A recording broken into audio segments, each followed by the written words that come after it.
plus on s'endette, plus on a des chances de devenir riche, en fait, parce que on joue avec de l'argent qu'on n'a pas. Jonathan Angelov détient un patrimoine immobilier estimé à plus de 100 millions d'euros. Aujourd'hui, j'ai demandé à Jonathan de nous partager son plan de route, adapté au marché actuel, qui va permettre de bâtir son propre empire patrimonial en partant de 0 jusqu'au premier million. Ensuite de 1 à 10 millions, de 10 à 50 et enfin de 50 à plus de 100 millions d'euros.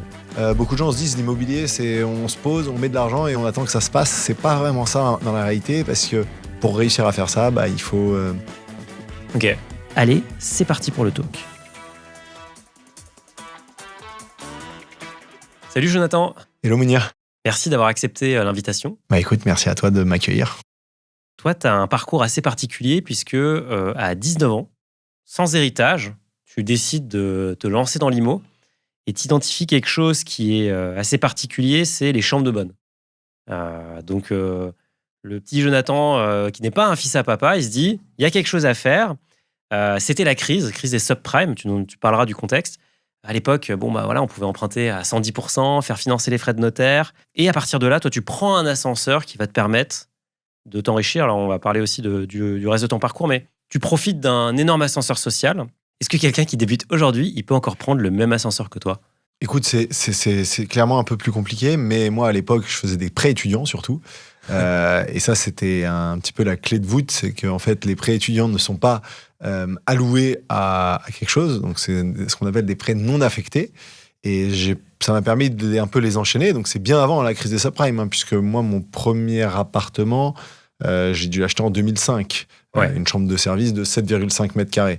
Et donc, je venais... Tu te souviens du prix ? Ouais, bien sûr, je l'avais payé 27 000 euros avant les travaux, quoi. Enfin, 30 000 euros avec les frais de notaire, à peu près. À Paris ? À Paris, juste à côté, d'ailleurs, rue Maubeuge. Et oui, c'est possible. C'est possible. D'ailleurs, j'entends encore qu'il y a des jeunes qui font des prêts étudiants auprès de banques. Donc oui, c'est possible d'acheter. Maintenant, c'est un vrai job. Beaucoup de gens se disent l'immobilier, c'est on se pose, on met de l'argent et on se pose et on attend que ça se passe. C'est pas vraiment ça dans la réalité, parce que pour réussir à faire ça, il faut acheter des biens qui sont délabrés, les rénover, trouver un locataire, gérer les problèmes avec le locataire, les nouveaux travaux, la casse. Les chambres de service, c'est pour moi l'investissement le plus compliqué qui soit dans l'immobilier, parce que ça cumule l'intégralité des défauts de l'immobilier. On est sous les toits, au dernier étage sans ascenseur, donc il fait chaud l'été, froid l'hiver. C'est un peu compliqué, quoi. Les fuites, ça arrive direct chez toi. Donc non, c'est pas évident, mais c'est encore possible. Et j'ai encore des jeunes autour de moi qui me disent qu'ils font des prêts étudiants. Et ça, je suis pas censé le dire. T'as fait le parcours et t'as gravi les marches. Et donc, dans ce talk, on va les regravir ensemble. On va faire palier par palier pour que tu nous expliques à chaque étape comment t'as fait, tu vois, pour justement passer à l'étage supérieur. On va faire de 0 à 1 million d'euros de patrimoine, puis de 1 à 10, de 10 à 50, et puis de 50 à 100, voire plus. Du coup, on démarre à 0.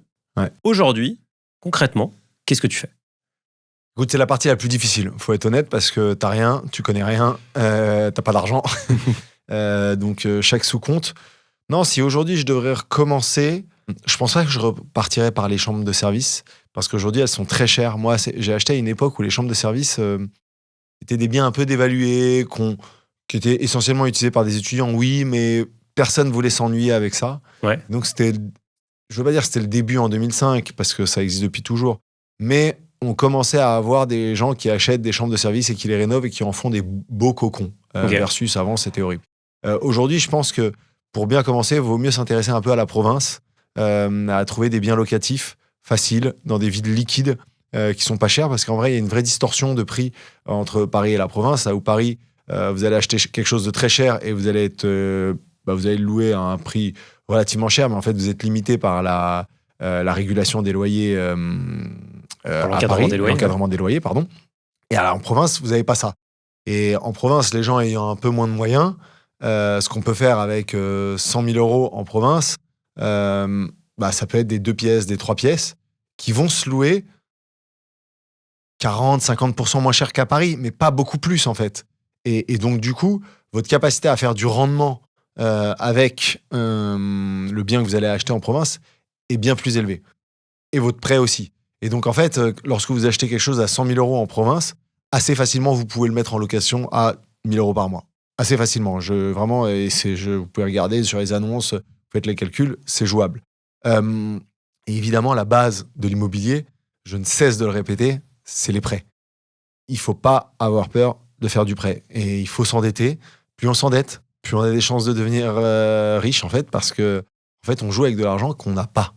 Et c'est quand même formidable, l'immobilier, c'est le seul business où on vous prête de l'argent, on sait ce que vous allez en faire, et cet argent, on sait qu'il va vous rapporter, puisque les loyers, à première vue, vous arriverez toujours à louer un bien d'habitation.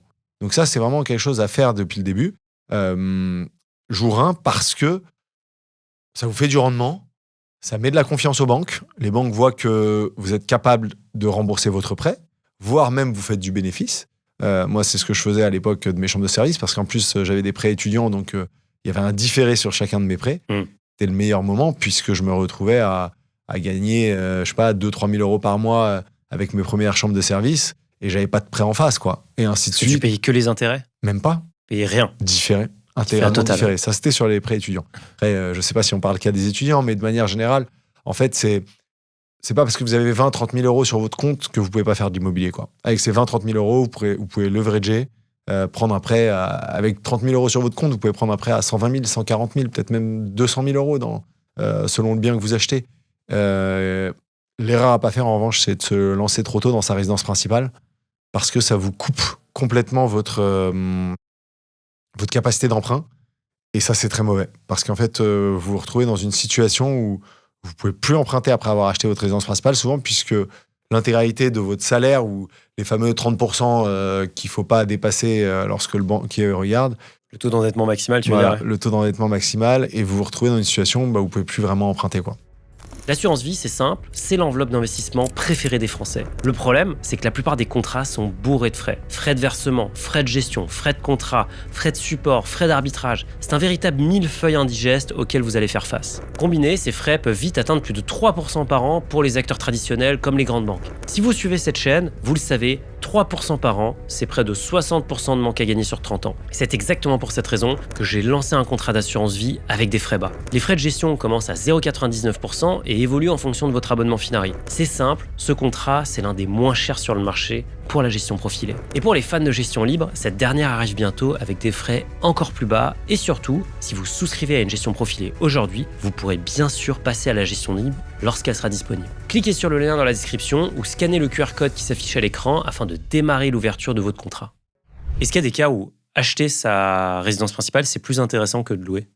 C'est très rare. Vaut mieux jamais acheter sa résidence principale, en tout cas dans les 10-15 premières années de sa carrière, parce que, en fait, au début, la banque va vachement regarder votre capacité à rembourser du prêt. Et donc, quand vous commencez dans la vie active, qui que vous soyez, vous commencez avec des salaires un peu plus bas. Et donc, si vous mettez tout de suite une résidence principale sur le dos, prenons l'exemple de quelqu'un qui gagnerait 5 000 € par mois, net, qui est déjà un très bon salaire, un très bon salaire pour un jeune, mais prenons cet exemple parce qu'il est facile. S'il prend sa résidence principale, allez, il va pouvoir emprunter jusqu'à 2 000 € par mois, à peu près. Et donc, il va rembourser 2 000 € par mois. Alors certes, sur les 2 000 €, il y a 90% qui vont dans ses poches indirectement, puisque c'est du remboursement d'emprunt, et il n'y a qu'une partie qui va aux intérêts. Mais en fait, il y a 2 000 € qui sortent de son compte en banque. Et le banquier regarde que ça, les fameux 2 000 €. Il lui reste 3 000 € à vivre. Et ben, la réalité, c'est que tant qu'il a cette résidence principale avec ses 2 000 €, même si son salaire augmente doucement, disons de 5% par an ou 3-4% par an, ben en fait, il ne va pas pouvoir réemprunter. S'il dit je veux acheter un bien d'investissement, le banquier va dire mais en fait, pendant la période des travaux, si vous avez de la vacance, moi je vais discounter votre loyer perçu, vous allez avoir du mal à rembourser votre prêt et donc je ne vais pas vouloir vous prêter, quoi. Versus commencer par j'investis mes premiers euros, c'est le premier argent, j'investis, regardez monsieur le banquier, ça se rembourse. Le banquier, automatiquement, il dit ok, je vais vous permettre d'en refaire un. Et en refaire un. Et moi, je l'ai fait un peu avec les chambres de service, mais même après, quand j'étais plus étudiant, parce que la vie d'étudiant a dû s'arrêter à un moment, et je le faisais avec des prêts normaux, et mon banquier était ravi de me faire des prêts. Donc, le banquier est ravi, trop bien. Ouais. Est-ce que tu te souviens à quel taux t'empruntais à cette période-là, les années 2005, 2006, 2007 ? On était sur des taux assez élevés, hein. On était sur du 4,5, 5. Je crois que j'ai même fait un 5,5 à un moment. Et donc, c'était une période qui était aussi très difficile. Parce que nous, moi, j'ai aussi connu la période où on empruntait à 1%. Ouais. Et donc là, ça change tout parce que tu as les taux de cap, même à la revente, quand tu revends ton bien avec un taux de capitalisation sur le loyer, tu le vendais beaucoup plus bas. Quand tu as des taux à 1%, les gens achètent à 4%, ils sont fous. Ouais. Alors que à l'époque où tu empruntes à 5,25, faut que tu vendes à 8-9% dans Paris, donc c'est compliqué, quoi. Et ouais, j'empruntais assez cher, mais en fait, j'avais une vraie distorsion de prix d'achat à loyer. Typiquement, la plupart de mes chambres de service, ça a toujours été ça mon objectif, qui a été un peu bête comme objectif, qui est de dire, si je paye quelque chose 100 000 euros, il faut qu'il me rapporte 10 000 euros par an. C'était aussi simple que ça. Donc 100 000 euros te rapportent 10 000 euros par an de loyer. Ok. Et la beauté de tout ça, c'est que pour acheter un bien à 100 000 euros, je mettais 20 000 euros de ma poche. Et donc, quand tu as mis 20 000 euros et que ce même bien te rapporte 10 000 euros par an, bah, tu vois, tu doubles tes fonds propres pratiquement tous les ans, quoi. Ouais. Enfin, en gros, tu fais 50%, sur tes fonds propres tous les ans. Et ça, c'est exceptionnel, quoi. C'est vraiment exceptionnel. Et donc, quand tu te dis, bah, tu vas multiplier ça à chaque fois, bah, c'est top parce que ça s'auto-paye, c'est cool. Alors, tu peux pas acheter que des trucs à 10%, que des chambres de service. Et surtout, c'était une époque où les chambres de service se vendaient pas cher, et se louaient plutôt très cher. Moi, ma première chambre de service, j'ai acheté 30 000 euros, je la louais 500 euros par mois, quoi. Et donc là, on se remet dans les baskets du Jonathan de l'époque. Ouais. C'est le jour où tu décides de faire ce premier investissement. C'est quoi ton processus pour dérouler et comment tu fais pour derrière enchaîner?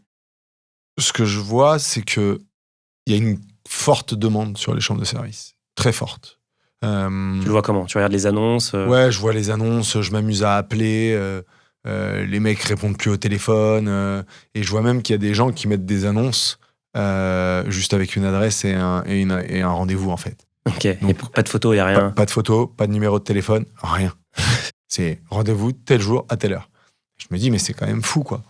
Et au fur et à mesure, et donc quand je trouve cette annonce, donc c'est un 6e étage sans ascenseur, vraiment très laid, il faut tout refaire. Donc au début, j'ai vraiment pas d'argent. C'est-à-dire que les fameux 30 000 euros que j'ai dû sortir pour cette chambre de service, c'est un emprunt de 20 000 euros, 10 000 euros de ma poche, c'est terminé. Okay. J'ai plus un radis sur mes comptes, quoi. Et donc, je me mets à la rénover moi-même. Bon, je conseille ça à personne, évidemment. Moi, je m'étais mis un peu à risque. J'étais un peu un jeune fougueux. Ouais. Mais je me mets à rénover moi-même. Un électricien me fait une partie. L'électricien et plomberie, c'est une personne qui me l'a fait. Et le reste, c'est moi avec un ami. Et honnêtement, c'est l'enfer, quoi. On fait n'importe quoi. On sait pas faire. Et ça nous prend 3 fois plus de temps que si quelqu'un le faisait, un professionnel le faisait. Mais c'est pas grave, ça nous fait économiser de l'argent. Et en parallèle de ça, en plus, je suis étudiant, donc c'est un peu compliqué. Mais à ce moment-là, en fait, quand je finis la chambre de service, elle est magnifique. J'ai construit une mezzanine, j'ai une cuisine, une vraie douche. Il y a 2 fenêtres, une fenêtre de toit, une fenêtre de plein pied. C'est vraiment un beau bien. Et je fais le fameux truc du rendez-vous sur PAP. C'était PAP à l'époque.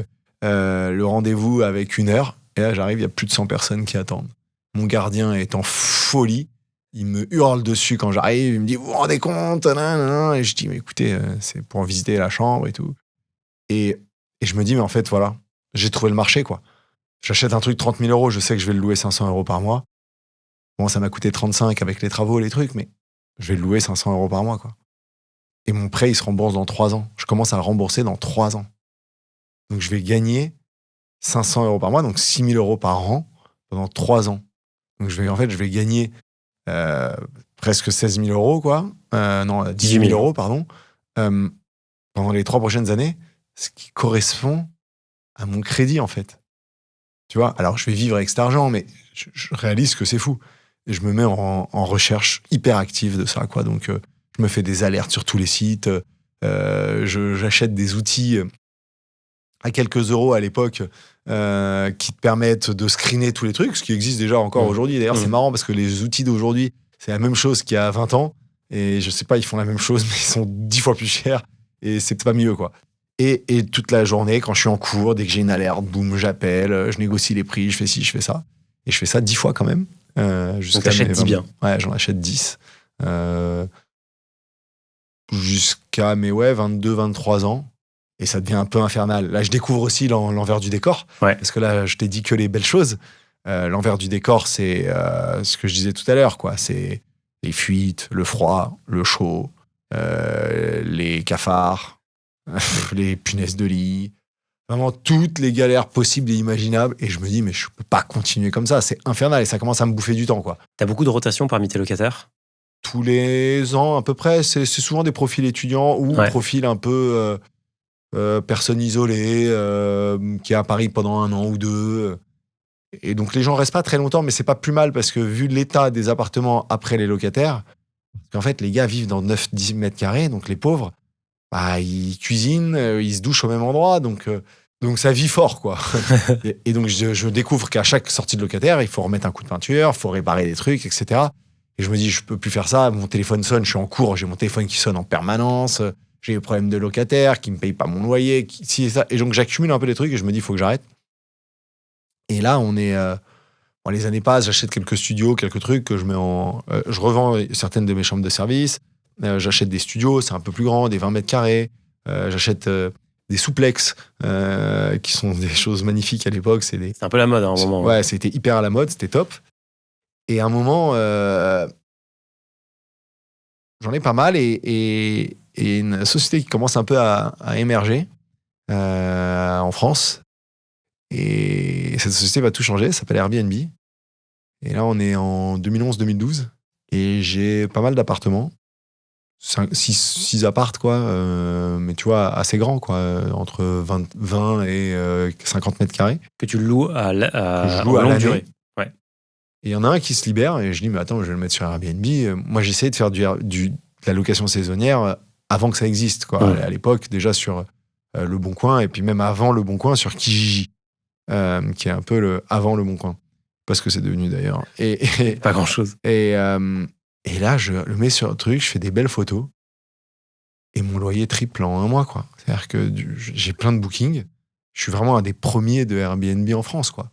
Et j'ai plein de réservations. Je passe un studio de 30 mètres carrés que je louais 1 000 € par mois.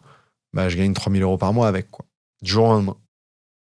C'est toi qui fais la conciergerie? Ouais, c'est moi qui fais tout. J'ai des apparts, tout c'est cool, c'est des codes d'entrée dans l'immeuble. Et je suis un des premiers en France à acheter les fameuses boîtes à clés que je colle sur les portes de l'immeuble, enfin sur les portes, pardon, de l'appartement. Et donc quand c'est un code dans l'immeuble, c'est facile, parce que les gens font le code de l'immeuble, ils arrivent devant ma porte, ils font le code et ils prennent la boîte à clés et ils ouvrent. Là, c'est facile. Même s'il y a toujours des galères, le code ne fonctionne pas, si, ça. Mais bon, la vraie galère, c'est j'ai des appartements où c'est des interphones. Et donc là, c'est les premiers interphones qui commencent à sonner sur ton mobile, tu sais. Ouais. Tu décroches et après, tu appuies sur 5 ou sur étoile pour ouvrir la porte. Et donc, j'ai toute la journée des gens qui m'appellent et j'ouvre. Et donc, je suis en cours, j'ouvre. Quand je pars travailler à Londres, pareil, mes premières années, j'ai travaillé 8 mois à Londres avant de fonder Aircall. Pareil, ça sonne en permanence, jour et nuit. Les mecs peuvent rentrer à minuit d'un resto, ça sonne, faut leur ouvrir, quoi. Et j'ai pas de solution, je peux pas leur donner un badge parce qu'en fait, il faudrait qu'ils puissent le rendre. Enfin, c'est compliqué, quoi. Mais ça marche très bien. Donc, je commence un peu à continuer à en acheter, à en chercher. Là, tu finances à crédit à ce moment-là? Ouais, je finance à crédit. Mon banquier, il est pas très content parce qu'il y a plus de beaux. Parce que le banquier aime bien les beaux. Ils aiment pas financer du Airbnb parce que pour eux, c'est instable, tout ça. Mais il voit quand même les revenus rentrer et il hallucine, quoi. Ouais. Les années passent, c'est cool, mais 2016-2017, gros coup de frein, la mairie de Paris commence à tout interdire. Ouais.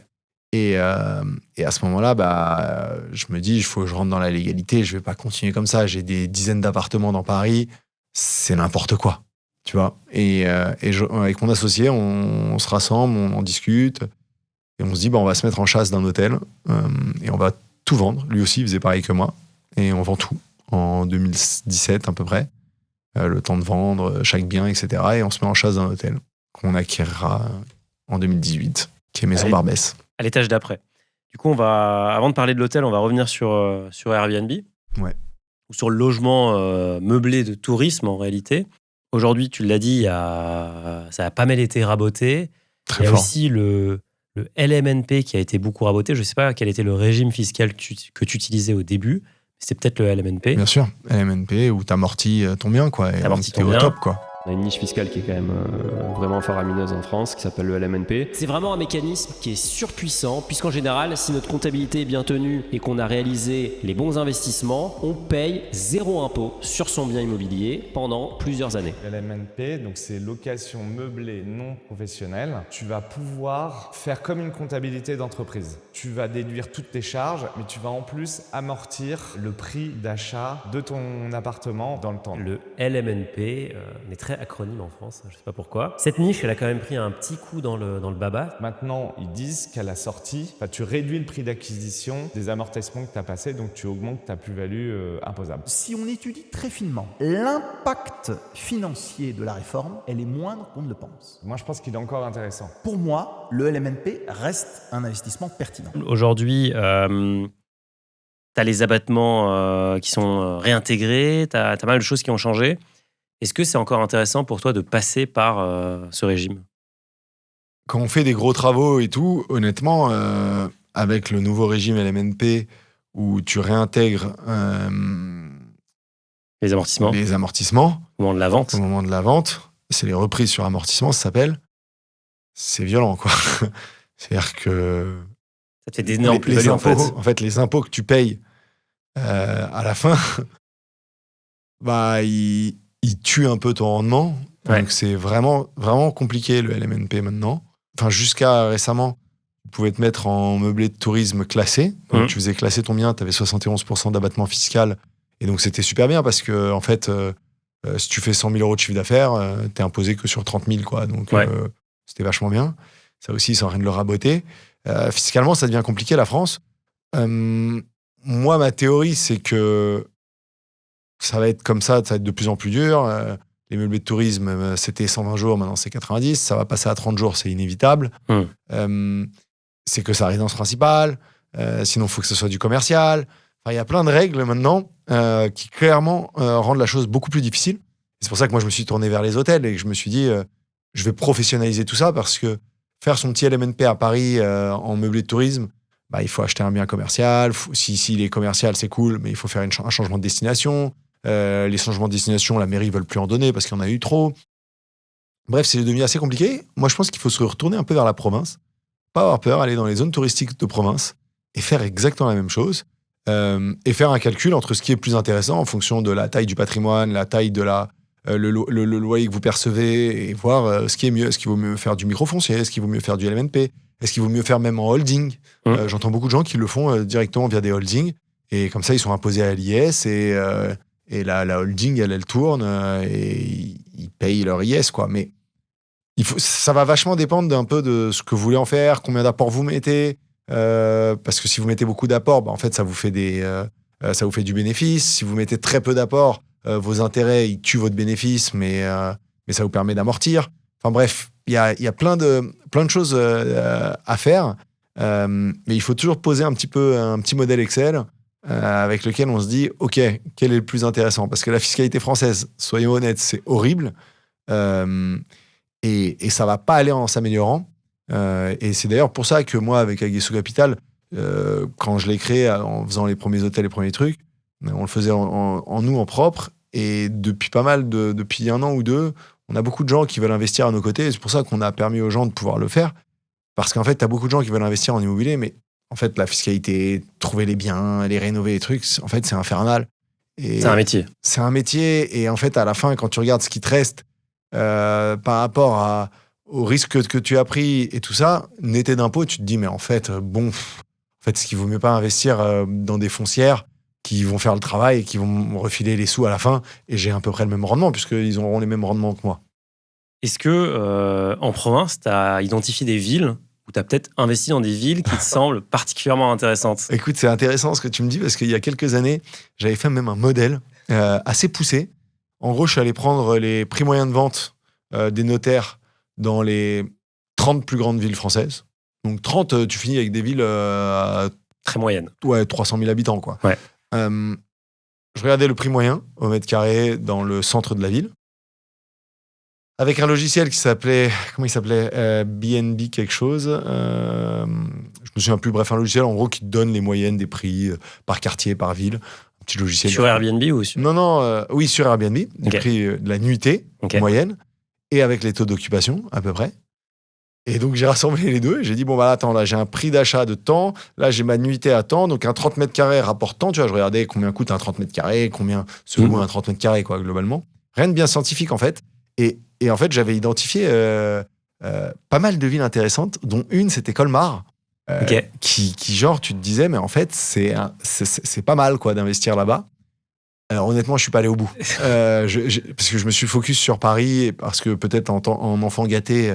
Je suis à Paris, j'ai la possibilité d'investir là et c'était peut-être plus facile, surtout quand j'ai commencé à structurer en hôtel, en immeuble. Je suis passé de petits appartements à des immeubles entiers. Mais en tout cas, ouais, faites l'exercice parce que il y a des villes que nous, Français, on ne connaît pas spécialement ou qu'on n'a pas en tête comme des villes touristiques, mais qui le sont en fait énormément. Avignon, c'était un autre exemple. Avignon, il y a un vrai tourisme à Avignon. Ouais, les Américains connaissent tous Avignon, quoi. Ouais. Non, mais c'est fou. Ils connaissent tous le pont d'Avignon, Avignon Bridge, tu vois. Et Avignon, le prix au mètre carré est pas cher. Et les prix sur Airbnb sont pas si éloignés que ça de Paris, quoi. Donc, il y a des choses à faire. Donc, il y a encore des inefficiences dans les marchés. Ouais, énormément. Parce que, bah, évidemment, Avignon, au mois de novembre, c'est peut-être moins intéressant qu'à Paris. Mais avec le prix au mètre carré qui le compense, ça devient intéressant. Est-ce que tu penses qu'il faut investir dans des villes loin de chez soi ou des villes qu'on ne connaît pas? Là, tu dis, tiens, Colmar, ça a l'air intéressant, tu creuses, mais en fait, toi, tu habites à Lyon. C'est un peu le risque, quoi. C'est le risque, c'est la difficulté d'investir dans l'immobilier. On est meilleur quand on est proche de chez soi. Parce que dès lors que vous le faites pour vous-même, quoi que vous fassiez, hein, là, on parle beaucoup de meublé touristique, mais même si vous faites du marchand de biens, ce qui est aussi un truc que j'ai fait toutes ces années, puisque finalement, j'ai tout revendu. Moi, j'ai toujours l'impression que si ça vient à moi, c'est que les locaux l'ont pas vu. Ils l'ont pas fait. Ouais. Et si les locaux l'ont pas fait, ça sent pas bon. Après, c'est une erreur de penser comme ça, parce que si tu te débrouilles bien, t'es averti aussi vite que les locaux. Mais c'est plus difficile. Moi, je conseille en tout cas de commencer proche de chez soi. En tout cas, pour des produits exotiques, type, quand je dis exotique, c'est opération de marchand de biens, meublé touristique. Tu vois, c'est un peu exotique. Acheter un immeuble d'habitation à Colmar, tu mets des locataires dedans, ça va aller. Tu mets un gestionnaire, on n'en parle plus. Mais pour tous ces autres biens où tu as besoin d'être présent, de voir ce qui se passe, gérer le yield. Tu vois, le yield, hein. Le yield, c'est de gérer la tarification journalière, quoi. Alors oui, tu peux passer à des agences. Les agences, ça te coûte un peu cher, quoi. Ça te coûte 15-20% de ton chiffre d'affaires. Donc ça peut vite être lourd. Ça peut être très mauvais. En plus, aussi. c'est 15-20% de ton chiffre d'affaires hors taxe. Ouais. Donc franchement, moi, je préconise au début de le faire soi-même, quoi. Vraiment, il faut avoir une petite orga militaire. Tu as plein de mails automatiques. Tu as tout qui se fait automatiquement. Faut aller sur le terrain. Ouais, faut aller sur le terrain. Faut connaître, quoi. Après, je suis peut-être une poule mouillée, hein, mais en tout cas, je me dis qu'il faut plutôt faire gaffe, quoi. Tu as passé le cap du million. Enfin, je pense que tu l'avais dépassé depuis un petit moment. Et donc, là, tu décides de tout vendre et d'acheter un hôtel. Ouais. Comment on structure une opération d'achat d'hôtel? Moi, je n'ai pas fait d'hôtel. Ça me semble complètement fou, tu vois. Ouais, c'est complètement fou, ouais. Et franchement, ne vous lancez pas tout seul là-dedans parce que c'est un vrai métier, c'est un vrai job. Il y a des règles de partout. C'est hyper encadré parce que c'est ce qu'on appelle des ERP, donc établissements recevant du public. Ouais. Donc, il y a les sécurités incendies, la préfecture, enfin bref, tout le monde s'en mêle, très compliqué. Donc, explique-nous ce premier achat à Barbès. Écoute, on a cherché pendant presque 2 ans un hôtel parce qu'avant de tout vendre, évidemment, on s'est mis en chasse de quelque chose. Donc, on prenait notre temps et on cherchait, on regardait, on visitait. C'est cher, il n'y a rien de plus cher que les hôtels. Et pourtant, les bâtiments sont souvent laids, sont souvent pas rénovés depuis 50 ans.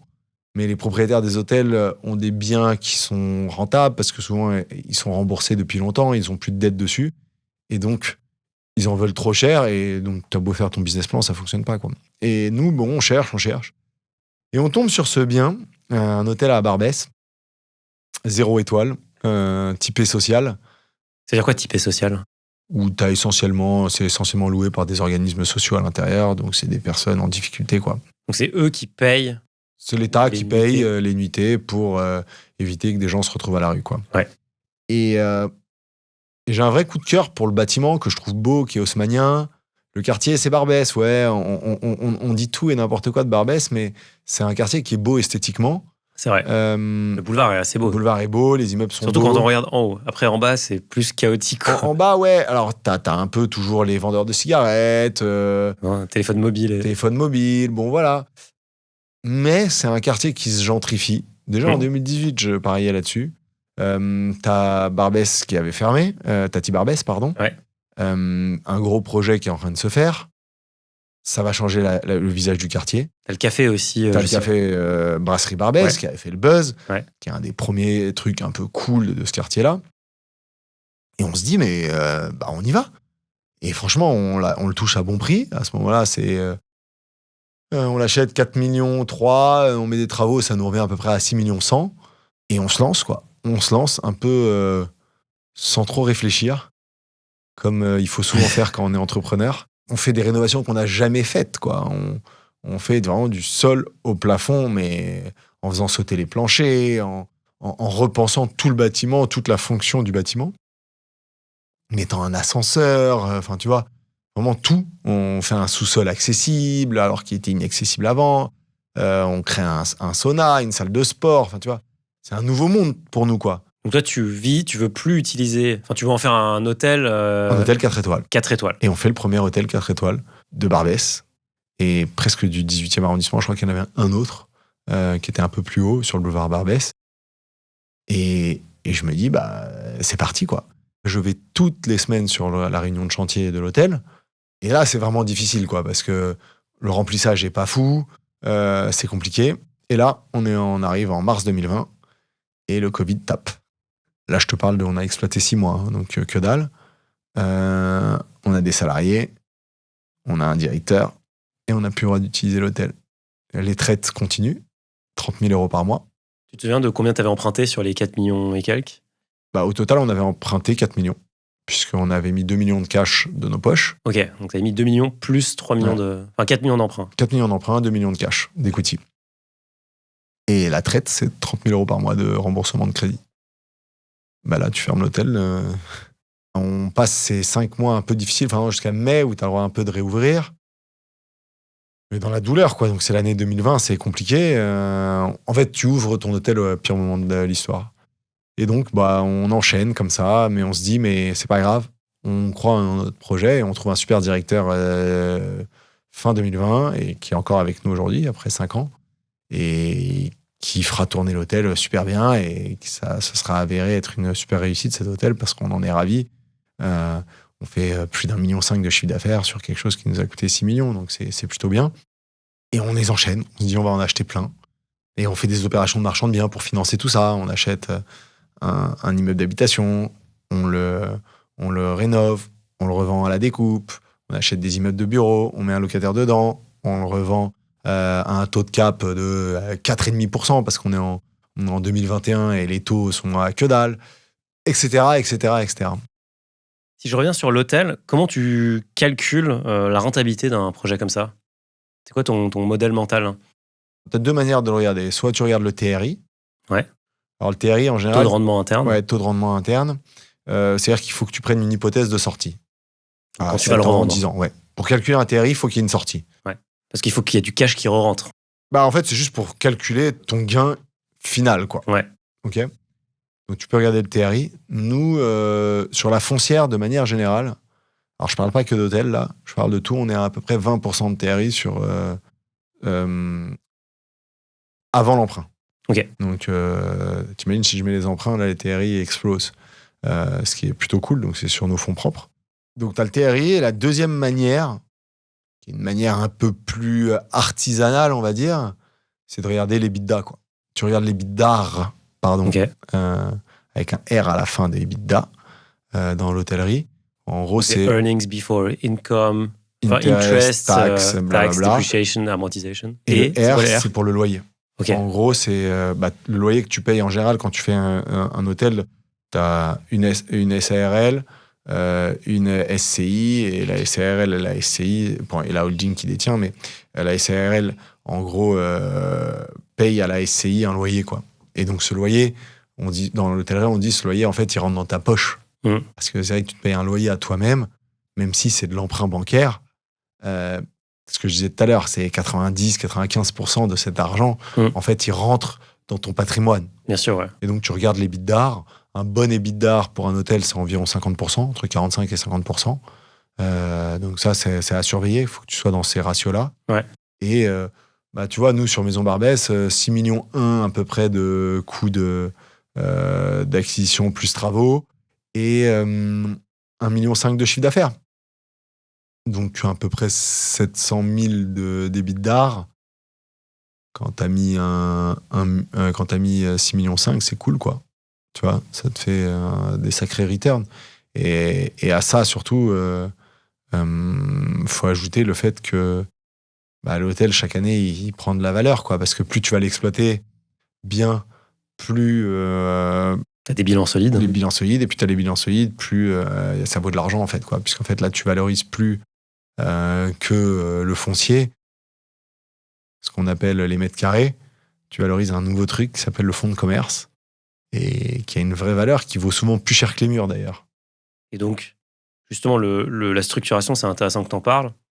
Toi, c'était quoi le schéma? Il y avait des holdings de tête, l'argent, il était où, quand, qui emprunte quoi, et sur combien de temps t'empruntes? En fait, Aguesso Capital, donc c'est notre holding de tête, qui détient tout. Ok. Ma holding et la holding de mon associé sont les actionnaires de cette société, et cette société emprunte ou crée des véhicules spécifiques pour acheter chaque bien. En fait, nous, on crée des véhicules à chaque fois, évidemment. C'est le truc classique pour séparer, parce que sinon, c'est illisible après ta compta. Et à chaque fois, tu crées un véhicule, hôtel Barbès, hôtel Maison Iéna, Maison du Moulin Vert, Maison Truc Muche. Et t'essayes de refaire un petit peu le même schéma, quoi. Et donc, tu vas voir la banque. Ouais, tu vas voir la banque, tu lui présentes le projet, tu lui fais un bon business plan. Ouais. Donc nous, on fait des beaux BP, on en est assez content, et je suis ravi de les partager. J'en ai partagé sur mon site internet, j'en avais mis, je crois, 1 ou 2. On mettra le lien. Ouais, s'ils veulent les télécharger, c'est un BP assez simple, qui n'est pas fait que pour l'hôtellerie, qui est aussi bien pour faire du marchand, pour faire trucs. J'ai plusieurs types assez sympas. Et en gros, ce qu'il faut que tu arrives au moins à démontrer quand tu fais un hôtel, c'est que tu vas rembourser tes traites, payer tous tes salariés et faire un tout petit peu de bénéfice, quoi. Un petit peu, quoi. C'est important. Même si tu mets beaucoup d'emprunts. Mais en général, pour un hôtel, tu dois mettre au moins 20 à 30% d'apport. C'est plutôt 30 quand tu es un nouvel hôtelier. Mais pareil pour le Airbnb. Si tu veux acheter du Airbnb demain, la banque, quand je dis du Airbnb, du meublé touristique, pardon, il faut que je sorte de ce mot-là.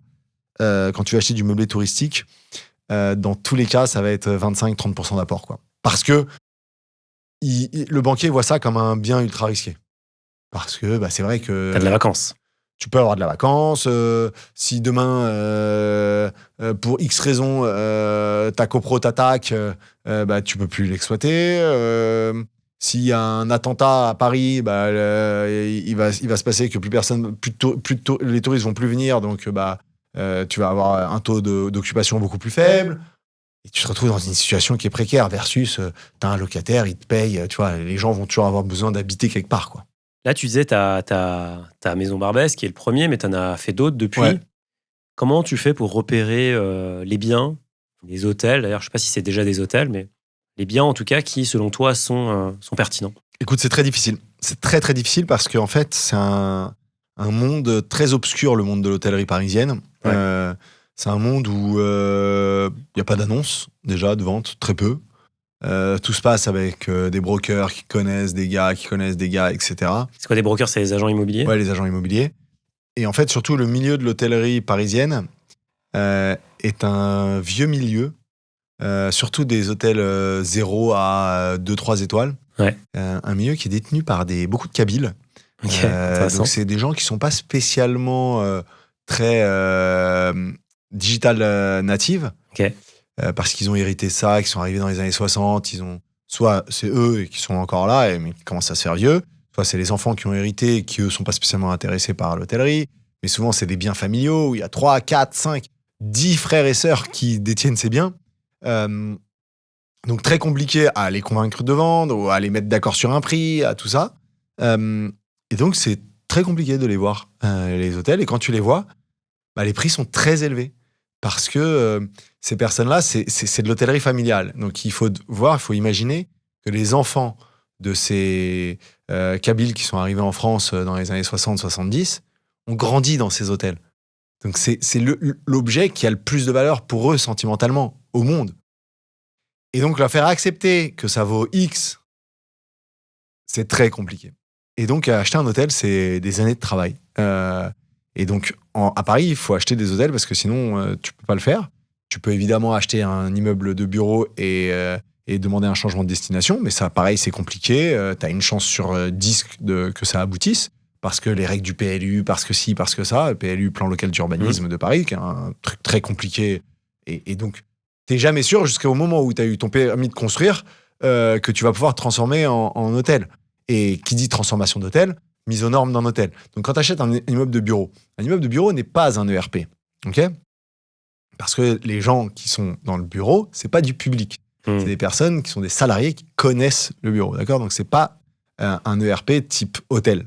OK ? L'ERP type hôtel, il y a des tonnes de règles à mettre en place. Et dans un immeuble de bureau, c'est pas toujours possible. Notamment rajouter des escaliers, tu vas créer des escaliers, des trémies. Pas évident. Et donc, du coup, les transformations sont pas évidentes, surtout sur des biens à moins de 10 millions d'euros, quoi. Et pourquoi du coup faire de l'hôtellerie si le bureau, tu as beaucoup moins de règles et a priori, c'est plus simple dans la gestion ? Et moins risqué peut-être aussi du point de vue des banques. Parce que les bureaux, je vais te dire un truc, c'était l'Eldorado 2018, 2022. Il y a le remote qui est passé par là. Il y a le remote qui est passé par là et aujourd'hui, les bureaux ne se vendent plus, quoi. Plus personne achète du bureau, c'est compliqué. Il y a beaucoup de vacances. Maintenant, Tu veux dire à la Défense ou même dans des zones plus... À Paris, hors QCA. C'est quoi QCA ? Quartier central des affaires. Donc, qui représente à peu près... qui va de la fin du 9e, début du 10e, jusqu'à Étoile, à peu près. Ok, dans le 8e. Donc, c'est Champs-Élysées par là. Ouais, ça va vraiment... S'il fallait dessiner sur un rond, en gros, c'est à peu près... Sentier, 9e, 8e, c'est ça ? C'est ça, à peu près. C'est ça, à peu près, le QCA. Donc, c'est des quartiers chers en bureau. Ouais. Là, il y a c'est dur, c'est compétitif et tout. Mais en dehors de ça, rien du tout. Moi, tu vois, là, on m'a proposé un immeuble de bureau dans le 20e à 4 000 € du mètre. Je sais pas quoi en faire. Je suis là, je regarde, je peux pas le convertir parce que il est trop profond. Mais je peux pas le changer de destination. Je vois pas ce que j'en fais, quoi. 4 000 € du mètre. En 2021, en 2021, 2019, mais même pas, j'hésite une seconde, 4 000 € du mètre. Tu trouvais un locataire, tu faisais un flex office, tu faisais ce que tu veux, tu trouvais toujours quelque chose. Maintenant, c'est un peu plus difficile. Et je me suis dit, en fait, le seul truc que tu maîtrises à peu près, c'est le nombre de chambres que tu vas faire dans un hôtel. Si c'est déjà un hôtel, t'as pas besoin de faire de changement de destination, donc tu te retrouves pas à être dépendant d'autorisations administratives qui peuvent être super longues. Et donc, pour moi, c'est un peu l'avenir du business, en tout cas foncière, tu vois. Ça, c'est le business foncière d'Aguesso Capital, c'est mon patrimoine personnel. Sur les hôtels, aujourd'hui, on les détient à 100%, on n'a pas d'investisseurs. Et c'est une manière, nous, qui nous a permis de créer un vrai patrimoine et d'avoir, on va dire, une retraite à peu près assurée. Ça me paraît un peu bête, mais c'est sympathique de se le dire. Et maintenant, on a atteint une limite où on a mis tellement de notre argent. Maintenant, on fait des club deals. Et justement, ces club deals, l'idée, c'est que les personnes investissent à nos côtés. Ça peut être des hôtels, donc on va garder 5-7 ans, mais ça peut être également des immeubles d'habitation, des immeubles de bureaux qu'on va restructurer et revendre après. Ça peut être des opérations de marchands basiques sur des appartements, sur des poules d'appartements. Donc on crée plusieurs petits fonds, justement, pour se diversifier un peu et pour continuer quand même à générer de l'argent. Parce que ce qui n'est pas évident quand tu fais de l'hôtellerie comme ça, c'est que tu fais beaucoup d'emprunts. Et plus tu fais de l'emprunt, plus ton EBITDA baisse, quoi. On va passer au cap de 10 à 50 millions. Et tout à l'heure, tu as parlé d'un schéma. Alors, tu l'as dit comme ça en passant, mais parce que tu l'as fait 50 fois, je pense. Mais tu as dit que tu faisais du marchand de biens pour aller financer d'autres opérations. Donc, explique-nous déjà ce que c'est du marchand de biens et comment ça s'imbrique dans le reste de ta stratégie. En fait, pour faire de l'immobilier, tu as besoin d'argent. C'est inévitable. À grande échelle. Tout à l'heure, j'expliquais qu'avec des petits prêts, des petits trucs. On est loin du prêt étudiant de l'époque. Ouais, on est loin du prêt étudiant et on est loin du prêt de 200 000 euros, quoi. Tu vois, moi, à Yes Capital, on a fait pour plus de 60 millions d'euros de prêts. On a acheté pour plus de 200 millions d'euros d'immobilier qu'on a acheté, revendu, etc. Tu vois, au total, en valeur achetée. Et du coup, tu te retrouves à un moment, inévitablement, dans une situation où t'atteins la limite où le banquier te regarde et dit écoute, t'as trop de prêts, enfin t'as assez de prêts, je peux pas aller au-delà de ça, quoi. Comment il le définit, cette limite ? Il regarde tes bilans, quoi. Tu sors du côté, tu vas voir ton banquier, tu lui présentes des fiches de paie et des baux commerciaux ou des baux d'habitation, et tu dis voilà, je touche, je sais pas, 10 000 balles par mois, prête-moi, quoi. Là, tu rentres dans un truc où c'est comptable, c'est de la compta, quoi. C'est montre-moi tes bilans, ton compte de résultats, et je fais une analyse de risque, quoi. Et là, inévitablement, il y a un moment, faut remettre des sous. Et si t'as pas de sous, t'as deux solutions. Soit tu trouves des investisseurs qui investissent à tes côtés, donc tu fais des club deals, etc. Non, t'as trois solutions. Club deal, tu trouves des investisseurs, t'investis avec eux, tu partages la marge et tout, c'est cool. Mais tout le monde n'a pas la capacité à avoir des investisseurs qui les suivent. 2, tu fais des opérations de marchand de biens. Donc, c'est-à-dire que opération marchand de biens, qu'est-ce que ça veut dire ? C'est-à-dire que comme un marchand d'art, tu achètes un bien, tu le rénoves, tu le repositionnes, tu lui rends un peu ses lettres de noblesse, en fait. Donc, tu le valorises ? Tu le valorises. Tu fais ce qu'on appelle du value add. Tu ajoutes de la valeur. Et tu le revends avec une marge. Cette marge, tu la gardes et tu peux réinvestir un truc. Et le troisième, qui est le plus risqué, et qui a très mauvaise presse depuis quelques temps, parce qu'il y a eu pas mal de casses, de marchands qui se sont emportés, qui ont fait un peu n'importe quoi, les obligations. Donc tu fais des obligues, donc tu lèves en obligation tes fonds propres.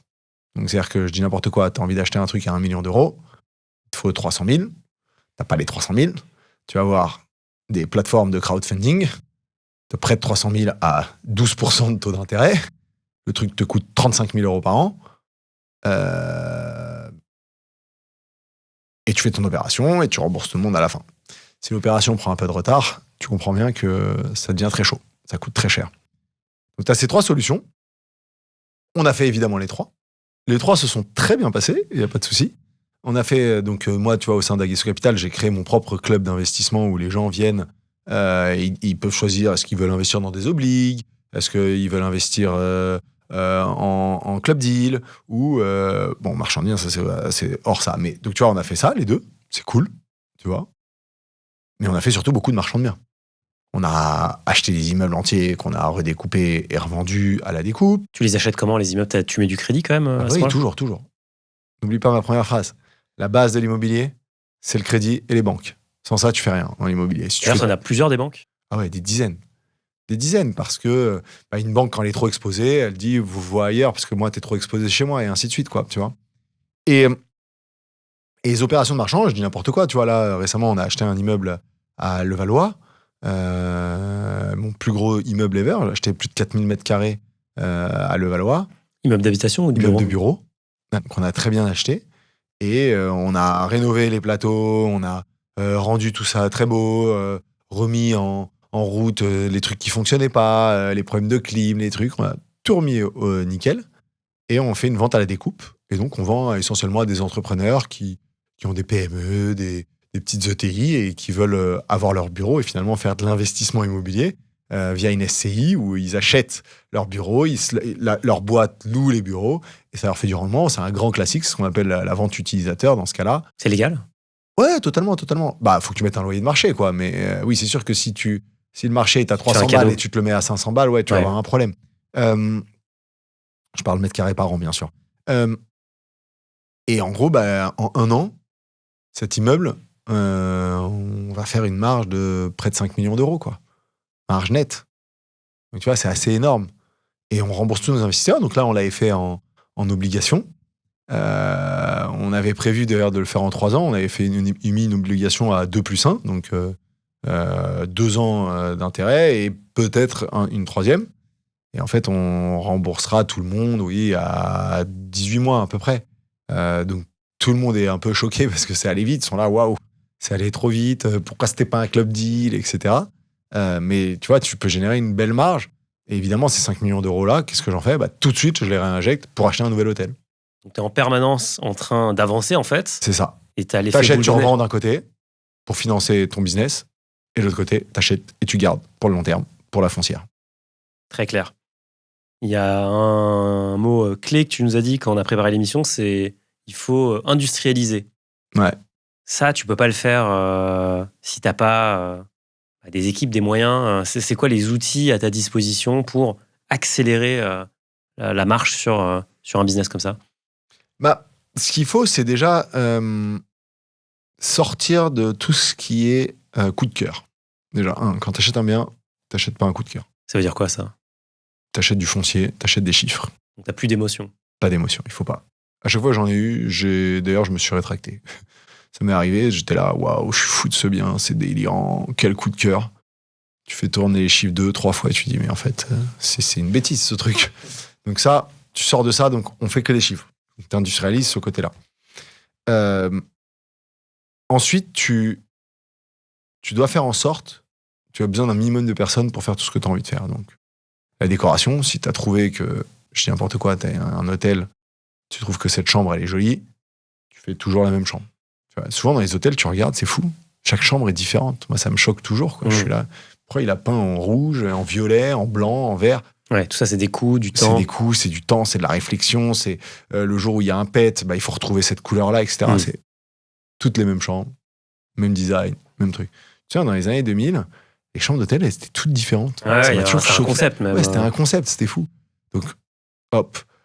Les travaux, pareil, avoir une entreprise qui sait faire toujours le même process, électrique, toujours le même process, l'interrupteur à l'entrée qui éteint tout, de part et d'autre de la chambre. Tu vois, des trucs qui sont hyper carrés, c'est des... nous, on appelle ça, c'est un cahier des charges. C'est toujours le même. Tu perds pas de temps là-dessus, quoi. Un partenaire ou t'en as plein. Un partenaire sur les travaux. Sur les archis, on a changé 2-3 fois, mais on a essentiellement un avec lequel on travaille et qui fait du bon travail. Et ensuite, après, nous, on commercialise aussi nos hôtels, ce qui est très rare. T'as aucune foncière de France qui fait ça, de ma connaissance, qui est également l'exploitant de ses propres hôtels. Donc moi, j'ai des équipes au sein d'Aguesseau Capital qui exploitent les hôtels, qui exploitent les meublés touristiques. Et donc là, on a 2 équipes, une équipe exploitation d'hôtels et une équipe exploitation des meublés touristiques. Et là, on est full digital, on a des outils de yield, donc gestion des prix à la hausse, à la baisse, au jour le jour. On a du ménage, pareil, c'est industrialisé, tout est sur tablette, les ménages, elles viennent, elles rentrent dans le bâtiment, elles savent ce qu'elles doivent nettoyer, les personnes de ménage, et à quelle heure les prochaines personnes arrivent, etc. Et tout est full digital. Et aujourd'hui, tu vois, avec Aguesseau Capital, on a, si je dis pas de bêtises, pas loin de 200 chambres. Et ça, c'est géré au niveau du management par 2 personnes, quoi. En tout et pour tout, chez Aguesseau Capital, on est 7, quoi. Tu vois ? Or, je parle personnel dans les hôtels, évidemment. Évidemment, ouais. Mais là, c'est à la centrale. Tu vois, au siège. Et ça, c'est exceptionnel parce qu'en fait, tu as besoin de très peu de monde. Contrairement à Aircall, où moi, on était au plus haut 800 personnes, tu vois, là, tu as besoin d'assez peu de personnes et ça peut scaler, quoi. Ça peut vraiment scaler. Au niveau de la holding de tête, t'as pas besoin de beaucoup de monde. Et donc, c'est pour ça qu'aujourd'hui, on se dit, évidemment, on faisait tous les marchands de biens en fonds propres, etc., etc. Et donc, c'est difficile parce que c'est-à-dire que pour acheter l'hôtel A, il faut que tu gagnes de l'argent sur le truc B. Et tu vois, parfois, ça se calait pas. Donc, on était toujours en limite un petit peu de pouvoir acheter certaines choses. Et j'ai dû laisser passer des super affaires. Et c'est pour ça qu'on s'est de plus en plus dit, on va faire maintenant des club deals. On fait des club deals parce que moi, j'ai une multitude de personnes qui s'inscrivent sur le site d'Aguesseau Capital, qui veulent investir à nos côtés. On avait fait ça il y a 2 ans. Non, il y a 1 an et demi. Avec comme idée de, si vous voulez investir à nos côtés, venez sur le site d'Aguesseau Capital. Et ça nous permet en fait d'avoir de l'argent des autres gens que eux-mêmes veulent investir dans l'immobilier, mais qui vont pas faire pour pléthore raison parce que c'est compliqué. Et du coup, ça nous permet aujourd'hui d'utiliser nos deux métiers qui sont... Enfin, de devenir encore plus des experts dans nos deux métiers et d'utiliser cette force qu'on a qui est... On trouve des biens, on sait les exploiter et on sait les revendre, quoi. Et donc, le faire que pour nous, c'est dommage parce qu'en fait, on se limite par notre propre argent. Et le faire avec des investisseurs, au format d'un asset manager, finalement, comme un fonds d'investissement, ça démultiplie notre capacité. Et surtout, quand je vois les retours que j'ai eus là, des investisseurs qui ont investi à nos côtés, par exemple sur Levallois, c'est un exemple, mais ils sont tous OK, moi je vous rends tout de suite l'argent, en fait. Je veux pas que vous me rendiez l'argent parce que je veux réinvestir cet argent. J'ai pas besoin de cet argent à court terme, réinvestissons. Et donc, tu vois, je me suis dit, mais en fait, il y a un modèle exceptionnel de gens qui veulent investir à nos côtés. Tu vois, j'ai évidemment beaucoup de gars du monde de la tech qui me contactent régulièrement. Le mec vend sa boîte. Là, j'en ai un, il m'a dit, écoute, j'ai 6 millions d'euros à mettre en immobilier. Donc, voilà, j'ai vendu ma boîte, j'ai pris 18 millions. Je veux mettre un tiers en immo. Qu'est-ce que tu me proposes? Et on va faire des deals ensemble. J'ai des joueurs de foot qui viennent me parler, qui certains sont encore des joueurs, qui veulent acheter un hôtel avec moi. Là, je suis en train d'acheter un hôtel dans le 6e arrondissement, à Saint-Germain-des-Prés. Voilà, j'ai des gars, ça les intéresse. Ils se disent, je veux mettre la main dedans parce que l'hôtellerie, au-delà de juste d'être générateur d'argent, c'est aussi, pour beaucoup, c'est des rêves. Et donc, c'est un symbole. C'est un symbole. Et se dire, j'ai mon hôtel et eux, ça leur plaît. Et donc, nous, on est ravis maintenant d'avoir des gens qui le font avec nous et avec qui on partage cette marge. Mais pour nous, c'est gagnant-gagnant parce que ça veut dire qu'on peut faire beaucoup plus d'opérations. Bien sûr. Ouais. Donc, on laisse passer aucune belle OP qui a du sens pour nous. Tu as parlé du piège d'acheter au coup de cœur. Est-ce qu'il y en a d'autres des pièges? Choisir ses prestataires uniquement sur une base de prix. Parce que, en fait, évidemment, je ne parle pas des prestataires escrocs, comme il y en a des milliers. Mais en fait, un prestataire, à un moment, il a un prix, il y a un service en face, tu vois, quand c'est surtout sur les travaux, et qu'il doit peindre, tu lui dis de peindre une pièce, un appartement, ce que tu veux. Il a un coût de peinture, il a un coût de main-d'œuvre de SMIC, plus, etc. Et en fait, vouloir tirer les prix, en fait, parfois on se retrouve avec à mettre en difficulté des sociétés. Donc, ils lâchent le sentier, ils se cassent. Moi, j'ai déjà eu le cas. Le mec m'a dit, écoute, je vais pas gagner d'argent sur ton chantier, je préfère arrêter. Je lui dis, mais c'était quand j'avais, je vais avoir 30 ans. C'était il y a une dizaine d'années, 8 ans. Et là, c'est catastrophique parce que le mec s'en va. Il a commencé l'électricité, il l'a pas fini. Donc, quelqu'un doit reprendre l'électricité, c'est incompréhensible. Et reprendre un chantier de manière générale, c'est très difficile. Donc, ce qu'il faut à un moment, c'est définir quel est le prix juste au mètre carré pour tel et tel prestat. Combien coûte le mètre carré de peinture, combien coûte le mètre carré de parquet, etc., etc. Et se tenir à cette grille et pas juste prendre des prestataires parce qu'ils sont les moins chers. Parce que parfois, les moins chers, ils cachent beaucoup d'autres choses. Travail dissimulé, ils veulent des espèces, comme ça laisse pas de traces. Ça, d'ailleurs, je conseille pas, éviter tout ce qui est espèces & co, parce que après, vous pouvez pas l'amortir, cet argent. Et de manière générale, en fait, c'est juste, il faut trouver un moment un bon prestat, travaux, entreprise générale, et trouver les bons prix et suivre ça. Ça, c'est un truc. 2, la plus grande erreur à faire, c'est de se lancer dans des projets compliqués qui nécessitent un permis de construire sans permis de construire. C'est en fait acheter un... Ouais, là, tu joues, même si le PLU le dit, ce qu'il faut savoir, c'est que les maires ont une latitude là-dessus. Ils peuvent dire, ouais, c'est dans le PLU, mais non, j'ai pas de conviction, donc non. Alors oui, tu peux les attaquer, mais bon, quand tu es propriétaire du bien et qu'en fait, tu peux pas en faire ce que tu veux, c'est très compliqué. Et les brokers, souvent, donc les agents IMO, ils sont là pour vendre un truc, quoi. Et il y en a beaucoup qui racontent n'importe quoi. Il y en a beaucoup qui sont là, quoi qu'il arrive, je vais lui dire tout et n'importe quoi. J'en ai même mecs qui m'ont dit, ouais, il y a permis de construire. Ouais, il y a un permis, ouais. Là, je dis, tu peux me le montrer? Et il me le montre, et je dis, mais il est pas accepté, ce permis, quoi. Il a été déposé, quoi. Je veux dire, t'as rempli un CERFA et que t'as envoyé, quoi. Oh ouais, non, mais c'est bon, on a eu la mairie. Et tu dis, non, mais attends, c'est pas un permis purgé, donc je ne peux rien faire. Et 2 mois plus tard, évidemment, tu reçois la réponse, c'est négatif, ou c'est accord positif, mais il faut changer tel et tel truc. Et tu vois, un permis de construire, ça peut prendre 1 an. Et donc, il faut faire très attention. Et je connais plein de marchands, notamment en province, qui se disaient acheter des des terrains pour construire des maisons, et non, ça se fait pas, quoi. T'arrives pas à construire ta maison. Et donc, tu te retrouves avec un terrain qui vaut rien. Si tu arrives à éviter toutes ces erreurs et que tu fais comme toi, tu passes à un moment la barre des 100 millions. Là, tu es face à des acteurs assez différents. Ouais. C'est qui les gens à qui tu achètes et à qui tu vends, en fait, à ce moment-là? Tu te retrouves beaucoup avec des instits à ce moment-là. C'est-à-dire, tu commences à acheter à des banques, à des assureurs, à des SCPI. Tu vois, là, on a. Les fameuses SCPI. Ouais, les fameuses SCPI qui ont beaucoup planté, là, récemment. Ouais. Et nous, on a été ravis parce qu'en fait, déjà, c'est une double communication que je pouvais faire, moi, c'est de dire, les SCPI, les amis, c'est souvent pas positif pour vous. La SCPI, celui qui gagne à la fin, c'est celui qui les met. C'est souvent le cas. Et surtout, avec tout ce qui s'est passé, beaucoup ont dû liquider les SCPI. Et donc nous, on a racheté pas mal de biens corporate, de biens qui sont détenus par des gros instituts. Et ça, c'était sympa. Parce que quand ils doivent liquider comme ça un peu en urgence, parce que les SCPI finissent, tu peux faire des bonnes affaires. Et ça, c'est cool. Mais le revers de la médaille de ça, c'est que tu es face à des boîtes qui sont très risque-averses.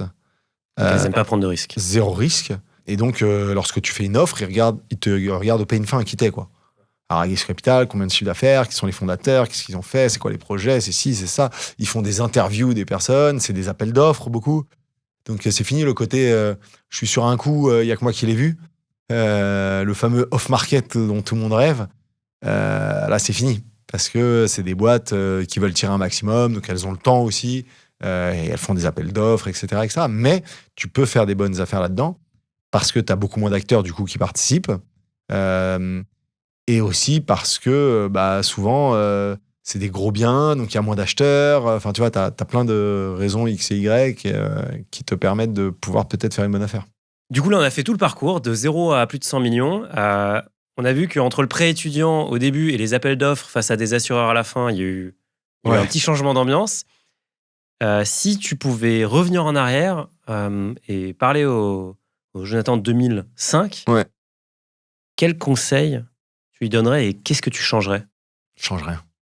Non, vraiment, honnêtement, j'ai aucun regret. Tout s'est passé étape par étape. C'était long, c'était périlleux. T'as planté des trucs, tout n'était pas en ligne ça va. droite. Ah non, dans l'immobilier, je touche du bois. Il y a pas eu eu des galères, par contre. J'ai eu beaucoup de galères. J'ai beaucoup souffert. Non, si, le seul truc que je lui dirais, c'est fait des changements de destination, change tous les biens de destination en commercial et meublé touristique en 2005-2006 quand personne regardait ça. Mais bon. C'est difficile d'y revenir. Non, honnêtement, j'aurais pas changé grand-chose. J'y suis allé étape par étape. J'ai aucun regret. Tu vois, moi, je viens d'une famille pauvre. Personne qui m'a aidé. Donc, quand tu commences avec rien, c'est long. C'est fatigant. C'est beaucoup de sueur, beaucoup de sang.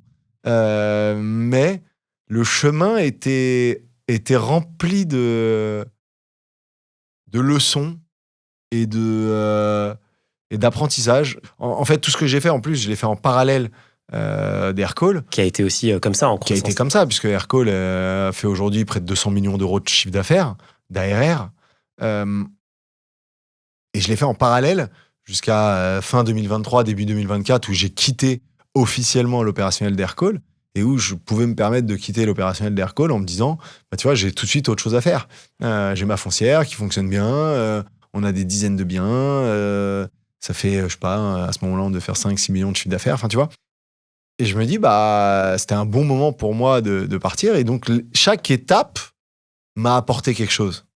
Donc, non, regretter, oui, j'aurais aimé avoir plus donné que ça sur la partie hôtelière, que ça allait devenir un sujet dans les grandes villes, quoi, où vraiment, la France, c'est un pays magnifique qui est rempli de lieux touristiques.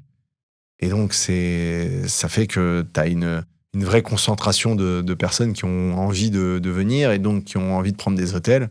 Et donc, si j'avais été plus malin, j'aurais fait plus de changements de destination avant que ça devienne compliqué. Jonathan, on va finir sur le chrono finari. Je vais te poser des questions. Il y aura toujours 2 choix. Je te propose de prendre un des 2 choix et de nous expliquer en une phrase pourquoi. Vas-y. C'est parti. Acheter ou louer sa résidence principale? Louer sa résidence principale. En tout cas, au début de sa vie. Paris ou la province pour faire son premier investissement? Paris pour la liquidité, la province pour les rendements. Meublé de tourisme encore intéressant ou déjà enterré? Déjà enterré. LMNP, pareil, même question. Encore intéressant ou déjà enterré? Déjà enterré. Ça commence à être difficile. Bah oui, avec les changements de règles, de loi, Trop compliqué. ça devient très compliqué, quoi. Location nue ou location meublée? Meublé, évidemment, surtout pas de nu. Exploitation directe ou gestion déléguée? Je suis biaisé. Moi, je fais que de la gestion directe, obligatoirement. Parce que je veux maîtriser le chiffre d'affaires et j'aime compter que sur moi. Hôtellerie économique type Ibis Budget ou haut de gamme avec des services? J'aime beaucoup l'hôtellerie économique, moi, parce que tu es sûr d'être tout le temps plein, quoi, en fait. Et donc, tu prévois vachement mieux ton chiffre d'affaires, même si j'ai pas fait vraiment beaucoup d'hôtellerie économique. J'en ai juste un qui est un peu économique, qui est un bien en banlieue parisienne. Et c'est le plus rentable de tous, parce qu'il nécessite le moins de staff. Donc, pour commencer, plutôt faites de l'économique. Acheter en nom propre ou toujours via sa société? Tout le temps via une société, jamais en mon nom propre. C'est pour ça que je disais que le LMNP, c'est tendu. Foncière classique ou marchand de biens? Ah, ça dépend. Est-ce que tu veux te gagner de l'argent tout de suite ou est-ce que tu veux gagner de l'argent dans le futur? Foncière, si tu veux gagner de l'argent dans le futur et avoir des petits sous au jour le jour. Ou marchand de biens, si tu veux en faire un métier et faire des coups toute ta vie, quoi. Mais c'est un peu difficile comme métier, marchand de biens. C'est très difficile, c'est très risqué. Je connais des dizaines de marchands de biens qui ont fait faillite. Et tous les ans, t'en as des dizaines qui font faillite. Parce que le marchand de biens, il suffit d'un coup pour tout perdre. Bah écoute, on va se quitter sur ça. Donc, l'immobilier, ça reste quand même risqué, faut bien le dire. Évidemment. Mais bien fait, ça peut t'emmener très loin. Merci d'avoir partagé tes expériences, Jonathan. Merci à toi et j'espère que ça va plaire à tes auditeurs.